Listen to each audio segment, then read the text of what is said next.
Bonjour Vanessa, Bonjour Vanessa, comment vas-tu? très bien. Et toi? Ça va, merci beaucoup. Et merci de me consacrer un peu de ton temps pour tout simplement nous partager ton parcours d'entrepreneur et voire même de multi-entrepreneur. Donc la première chose que je vais te demander, effectivement, c'est de te présenter. Merci déjà de me recevoir. Oui, dans cette période un peu compliquée, mais on arrive du coup à faire tout ça. Alors, qui je suis? Vanessa aussi, 36 ans, deux enfants et expatriée, comme je dis, dans les Pays de la Loire depuis 2 ans, puisque j'ai voulu du coup venir à la campagne et aujourd'hui c'est quand même très très appréciable dans cette période. Donc tu as fait la même justement, donc tu Ouais. sais exactement de quoi je parle. Voilà, donc qu'est-ce que je fais aussi dans la vie? Je suis entrepreneur, comme tu l'as dit, même si aujourd'hui ce terme, on l'entend un petit peu à toutes les sauces. Donc, j'ai envie de dire, je suis entrepreneur en reconversion vers entrepreneur du web, parce que on se rend compte justement là avec la période de confinement que les entreprises comme avant, ça devient un petit peu compliqué et il va falloir s'adapter à certains usages digitaux du futur justement. Donc voilà, donc ouais, je parle de reconversion parce que comme tu disais plusieurs fois entrepreneur, donc j'ai eu plusieurs vies. Euh, et là, je travaille justement sur le lancement d'un nouveau projet qui s'appelle Nouveau Chapitre et qui est qui prend racine dans ce lieu ici et qui est destiné à promouvoir en fait l'indépendance des femmes, notamment financière. Ok, Voilà. super. Alors, comment tu en es arrivé à l'entrepreneuriat? Puisque voilà, on se connaît un peu et Mhm. je sais que il y a eu un petit passage par le salariat. Alors, qu'est-ce qui fait qu'à un moment donné, tu as voulu justement te lancer en tant qu'entrepreneur et te lancer quand même plutôt rapidement?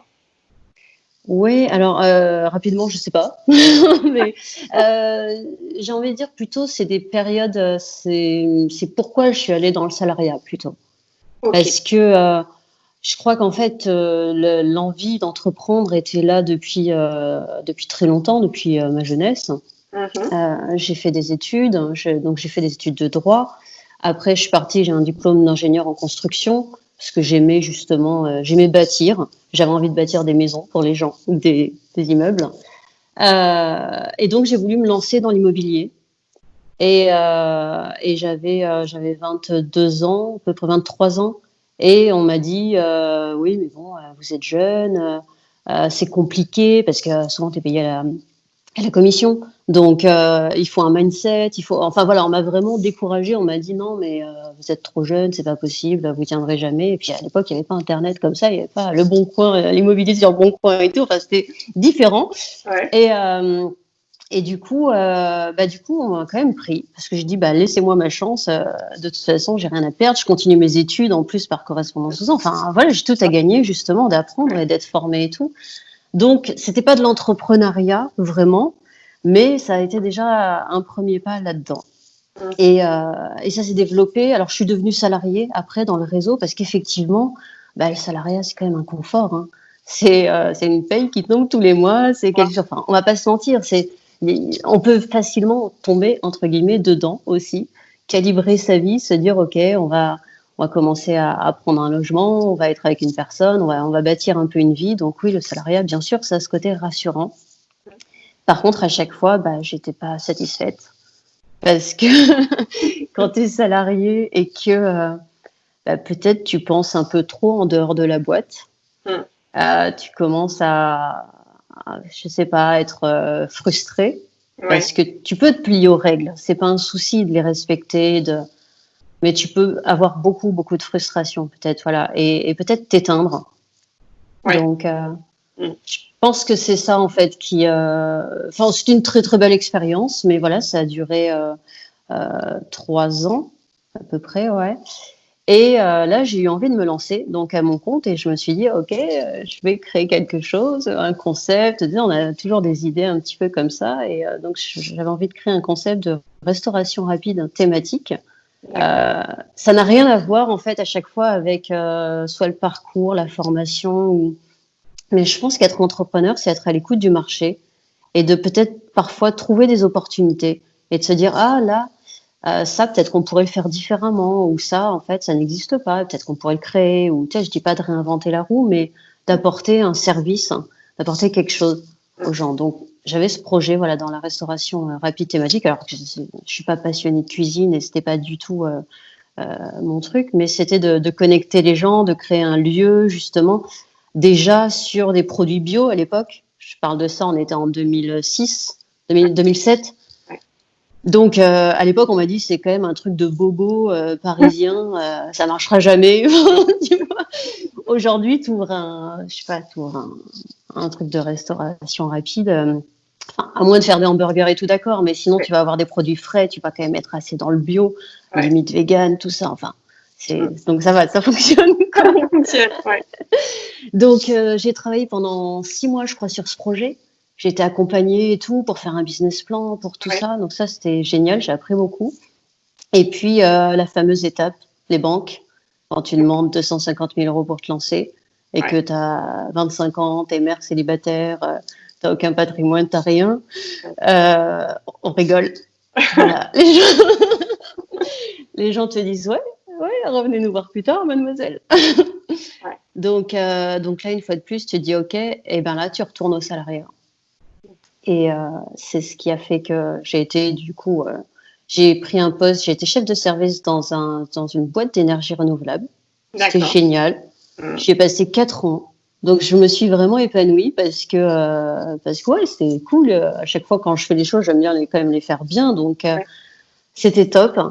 Et puis, j'avais cette âme écolo, justement, les énergies renouvelables, installer des panneaux solaires chez les gens. Enfin, c'est pas moi qui les installais, mais voilà.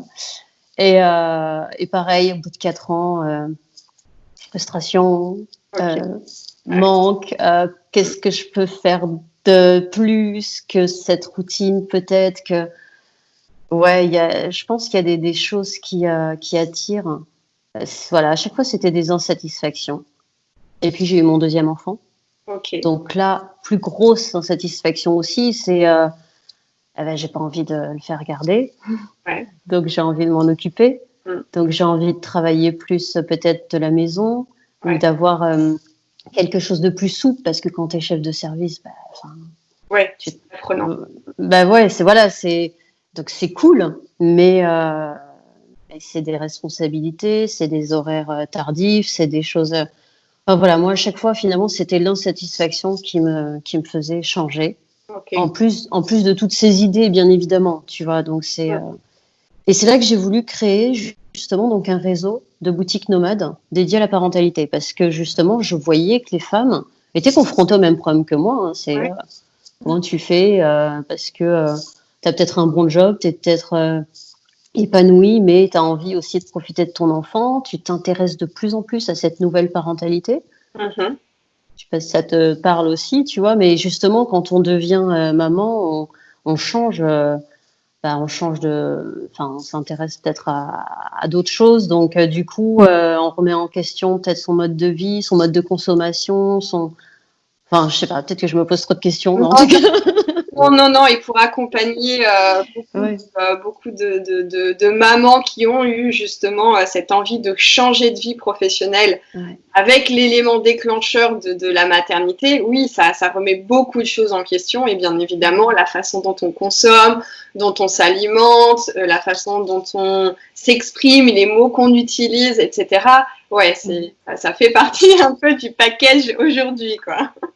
C'est ça. Et du coup, voilà, je me suis dit comment je pourrais apporter quelque chose aux mamans comme ça. Et donc, ça a été une super aventure aussi de créer donc ce réseau de boutiques nomades, puisque c'était fait exercer à domicile. Donc, ça permettait d'aller proposer des ateliers à domicile et de vendre des produits. Hein. C'est vraiment le système de la vente directe. Donc, comme le célèbre boîte en plastique ou tellement d'autres choses. Donc, ça a bien marché et tout. Et aujourd'hui, l'envie aussi de faire autre chose. On s'est vu il y a 15 jours, je crois. Notre premier entretien, c'est ça. Et là, je crois que je te parlais d'une association. Alors, tu étais en réflexion sur effectivement l'association. Voilà, tu savais pas trop. Tu cherchais vraiment, pas forcément un business model, mais disons une structure qui vraiment te parle, te porte. J'étais effectivement la parentalité aujourd'hui, mes enfants sont quand même plus grands. Donc tout ce qui est biberon, éléments de portage, moi j'en suis loin parce que mon dernier a 7 ans, donc voilà. Par contre, j'aime ce fonctionnement et tout, donc j'ai une réflexion pour une version différente de ce concept. Mais aujourd'hui, voilà, j'ai vraiment envie d'accompagner plus les femmes vers cette indépendance et rebondir. Donc, je cherchais, c'était au niveau du statut juridique peut-être, et j'envisageais une association. Et en fait, aujourd'hui, je me dis, déjà avec le confinement, on ne sait même pas si on va sortir le 11 mai. Donc, on espère, bien évidemment. C'est évident qu'on va sortir un jour. Ça peut être le 11 mai, mais tout ne redeviendra pas comme avant. Ça, c'est une évidence. Et les commerces physiques, tout ça. Donc, voilà, je me disais peut-être que l'association, c'est peut-être pas le moment, hein, parce que le 11 mai, on n'aura peut-être pas tous envie de se réunir pour s'entraider aussi, enfin, tu vois. Donc, voilà, et c'est pour ça que je me suis dit, je vais plutôt lancer en ligne, en fait. Qu'est-ce que je pourrais apporter en ligne aux personnes pour sortir justement de cette crise, parce que c'était quand même une grosse crise. Et on n'en est pas sorti, et je pense que ça va durer, d'un point de vue économique, ça va durer plusieurs années. C'est ça. Ouais. Et c'est pour ça que au début, je voulais m'orienter sur le bien-être au travail, tu vois, tout ce qui est soft skills, tout ça. Aujourd'hui, je reste toujours dans les soft skills. Justement, je parle de soft skills, tu vois, pour les femmes, mais j'ai envie d'être sur ce côté résilience et plus indépendance. Indépendance parce que, tu sais, comme cette notion de sortir, en fait, de quelque chose, de ce système, peut-être, ou de... Voilà. Ok, super. Alors, dans tout ce parcours riche de projets et qui va encore se poursuivre, quels ont été les principaux obstacles que tu as rencontrés? Alors, tu en as parlé un petit peu tout à l'heure, notamment avec les banques, quand tu t'es... Ça, la banque, de toute façon, maintenant, je n'en parle même plus. C'est-à-dire, il ne faut pas compter dessus, malheureusement. Surtout, aujourd'hui, on nous dit, en plus, là, avec la crise, oui, ils doivent soutenir tout ça, il y a des aides, il y a tout ça. Bon, clairement, voilà. Hein. Bon, après, on n'est pas là pour ressasser ou critiquer, peu importe. Non, effectivement, c'est pas l'obstacle principal. Enfin, faut s'y habituer, c'est vrai. Moi, comme c'était il y a 12 ans, j'ai envie de dire aujourd'hui, justement, quand j'ai créé Miel Citron, je me suis dit, qu'est-ce que je peux créer qui ne nécessitera pas d'aller demander de l'argent en banque? Ok.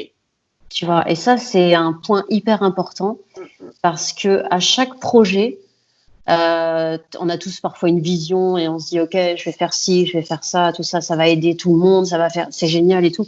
Ok, comment je peux commencer finalement là, aujourd'hui, peut-être de chez moi? Tu vois, c'est vraiment le message que j'ai envie de transmettre avec Nouveau Chapitre, c'est finalement, vous êtes chez vous, vous avez un ordinateur, vous avez votre tête, vous avez un carnet, vous avez un stylo. Et ben, rien qu'avec ça, vous pouvez commencer quelque chose, quoi. Ouais, complètement. Donc ça, c'est... Donc voilà, après, le plus gros challenge que j'ai eu aussi, c'est finalement ce qui peut être le meilleur des leviers, c'est l'humain. Mais ça a été un très, très gros challenge d'être confronté. C'est pas le regard des autres, c'est la réaction. Tu vois, quand je me suis lancée justement dans la parentalité, j'étais militante déjà depuis des années à l'Observatoire des violences éducatives ordinaires, des choses comme ça. Et je pensais qu'en créant une société qui allait justement contribuer à véhiculer ce message et tout, j'allais avoir du soutien. Tu vois, ça me semblait logique puisqu'on était tous un peu dans le même but. Et en fait, pas trop. Au début, les gens soutiennent, disent « Ah, c'est génial, tu crées et tout, ouais, c'est cool ». Mais une fois que tu crées, quand tu as une société, quand tu as quelque chose et que tu deviens dans les faits PDG et que tu gagnes de l'argent, parce que une société, ça a vocation à générer du profit, eh ben, tu te fais un peu tirer dessus aussi, quoi. Et ça peut être difficile à vivre. Moi, ça a été très difficile à vivre. Ouais, je pense que je m'y attendais pas. C'est peut-être un peu naïf de dire ça comme ça. Mais c'est la vision des gens. Et là, je reviendrai sur une citation, c'est Churchill qui dit certains voient les chefs d'entreprise comme un loup à abattre, d'autres comme une vache à traire constamment, Ouais. et peu voient en lui le cheval qui tire le char. Ouais. Et je trouve Situation, ouais. c'est très juste parce que voilà, il y a ce côté loup à abattre, les patrons, enfin voilà, ce qui est vrai aussi hein, avec certaines grosses entreprises, tout ça, il y a des choses très critiquables.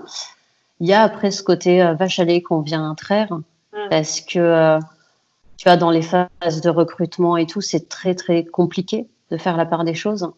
Tu veux mettre en avant des valeurs, la bienveillance, tout ça, et tout le monde adore et tout, mais bon, finalement, ce que je cherche beaucoup, c'est un CDI et combien tu vas payer, quoi. Tu vois. Soyons pragmatiques, quoi. Donc, voilà. Et c'est vrai que peu voient le cheval qui tire le char. Voilà. Donc, bravo pour cette citation. Mais en même temps, c'est Churchill. Donc, voilà. Voilà. Je fasse le plus gros obstacle, ouais, c'était ça. Enfin, challenge. Les deux principaux obstacles que tu as pu rencontrer, donc du coup les banques pas si soutenantes que ça. Non. Et effectivement l'humain. Comment on compose avec l'humain, aussi bien dans toutes ses qualités et ses faiblesses. Donc, c'est ça. Les parts d'ombre de chacun. Tout à fait. Zone de lumière ouais. et bon, ouais, c'est ça. Mais je pense que c'est parce que ça touche à beaucoup de justement, quand tu es dans la parentalité aussi, ça renvoie à chaque personne sa propre manière d'être avec ses enfants. Donc, il faut gérer aussi ce côté entre les mères indignes et les mères parfaites. Enfin, voilà, ça c'est un petit peu compliqué, mais finalement c'est très très intéressant d'observer ça et de s'en servir après, d'en tirer des leçons, des belles leçons. Bien sûr.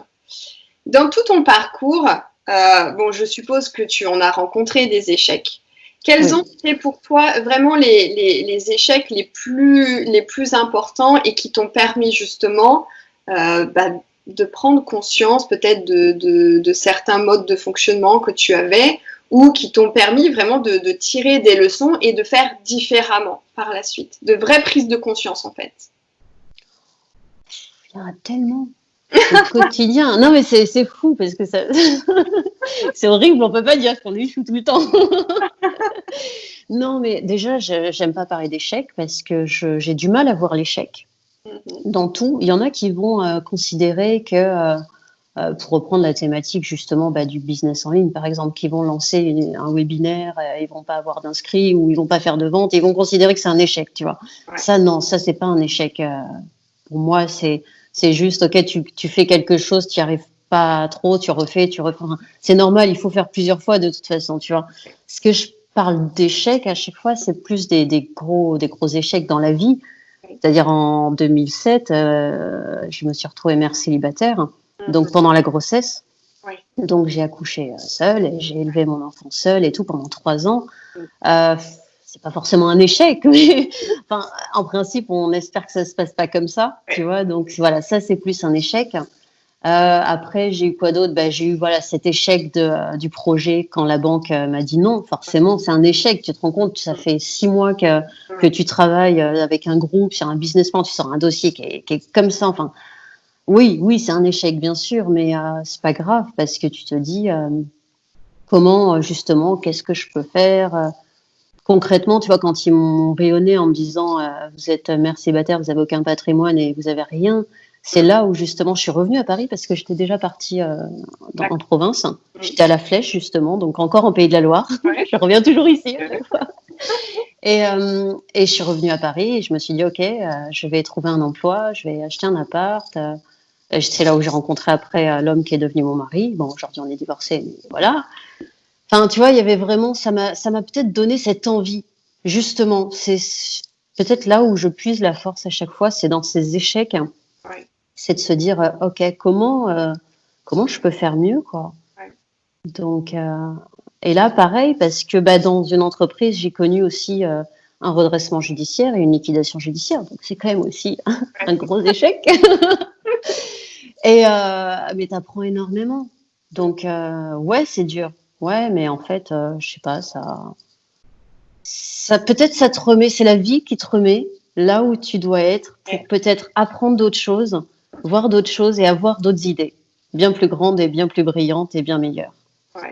Ah, c'est joliment dit. Ouais, même moi je trouve que mais en le disant, tu vois, non, ouais. En tout cas, c'est ça. Ok. Alors, si aujourd'hui tu devais donner un ou deux conseils à des femmes qui sont toujours salariées et qui ont envie vraiment de créer et de faire comme toi, finalement, vraiment de créer des activités qui ont un impact positif, qui font bouger les choses, quels seraient le ou les deux ou trois conseils que tu pourrais leur transmettre pour justement les aider à passer à l'action? Mmh, bah, le conseil que j'ai le plus donné, Oui. parce que comme ça, il y a un recul. Tu sais que ça fonctionne.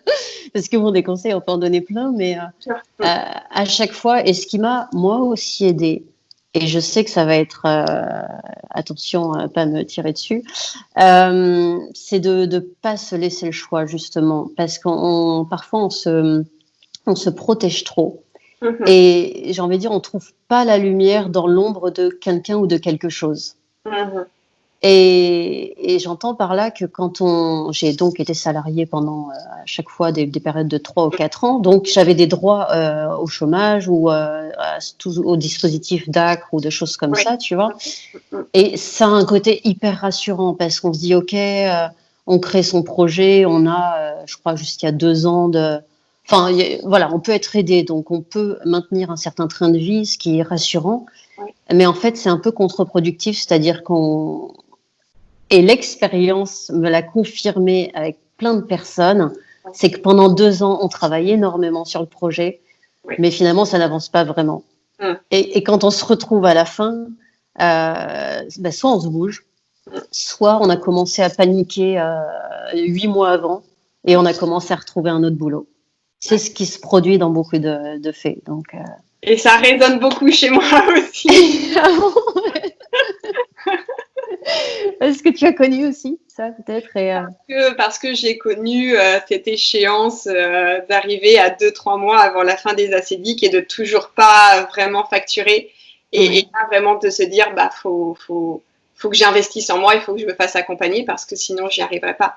Ouais. Et c'est exactement ça, c'est de se dire bon j'ai le chômage, j'ai 2 ans devant moi, donc j'ai le temps de voir venir les choses.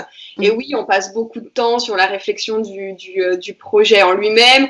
On commence à se lancer, mais pas vraiment à se lancer. C'est ça. Et c'est vrai aussi, il y a une certaine catégorie dont je fais partie aussi, c'est ces femmes qui sont mariées, qui ont un mari qui peut subvenir aux besoins de la famille. Et tu as aussi ce dilemme-là, et qui peut être vraiment inconscient finalement, Ouais, de bien se sûr. dire il faut que je me lance, il faut que je facture, il faut que je trouve mes premiers clients. Et inconsciemment, tu sais que quelque part, tu te reposes sur un système, des allocations chômage, Bien sûr. ou une personne, en l'occurrence ton conjoint ou ta famille ou autre.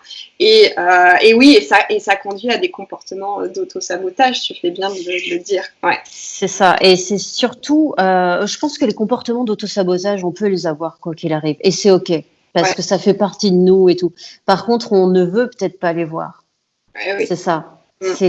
Parce que c'est totalement OK d'avoir un comportement, d'avoir des peurs, on a tous des parts d'ombre, hein, mais justement, on la fuit peut-être trop.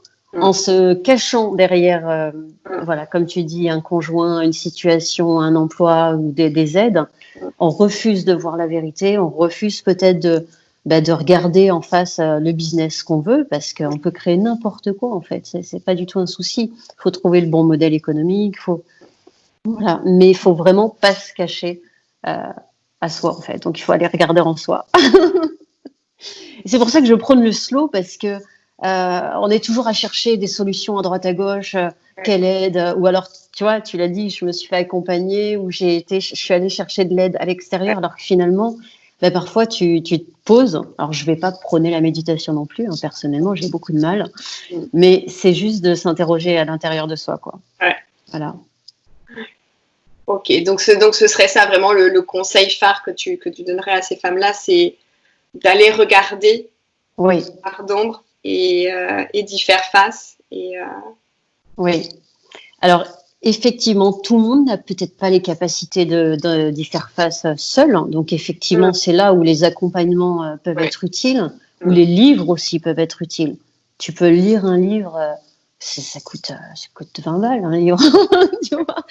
Mais tu vas te poser sous un arbre, tu vas lire un livre et tu vas surtout l'infuser un peu et surtout l'appliquer, parce que c'est bien beau de lire, mais moi j'en connais plein qui m'ont dit oui, j'ai lu ce livre, oui. Non, ce qu'il faut, c'est vraiment se poser la question et de se dire ok, est-ce que ça me concerne? Est-ce que tu vois, t'es face à toi-même en fait, quoi. Mais ça, c'est extrêmement intéressant. Mais en même temps, c'est facile de dire ça. Moi, c'est vraiment quand j'ai tout perdu après la liquidation judiciaire que, tu sais, quand t'as plus rien, c'est facile de regarder à l'intérieur de toi. Donc, mon conseil n'est pas de tout plaquer et de tout quitter, mais peut-être d'essayer de trouver ce qui fait que tu vas aller regarder à l'intérieur de toi.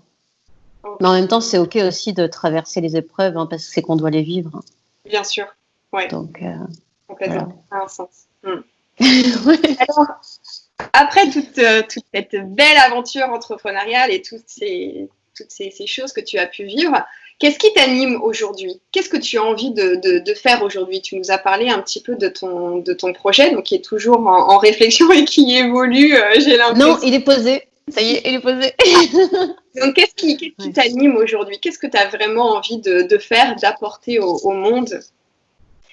C'est toujours une contribution et aujourd'hui c'est par rapport à ce message justement. Si aujourd'hui je t'en parle de manière aussi claire, c'est que justement tu vois en 15 jours tu as vu la réflexion que j'ai eue parce que je suis allée voir à l'intérieur de moi de me dire qu'est-ce que je peux apporter, qu'est-ce que je peux et en fait c'est plusieurs amis qui m'ont dit ouais mais toi c'est impressionnant, à chaque fois il t'arrive des trucs de dingue et en fait tu rebondis toujours et tu vois, c'est ça qui est. Et je me suis dit, OK, comment je pourrais finalement peut-être transmettre ces principes ou ces choses qui finalement pour moi me semblent évidents. Ouais. Et après, c'est évident, je voudrais dire qui m'a aidé à ça. C'est mon compagnon quand même aussi. C'est la rencontre, qui est un ancien commando. Okay. Et il m'a connue à l'époque où j'ai justement tout perdu. Et c'est lui qui m'a permis de reprendre confiance.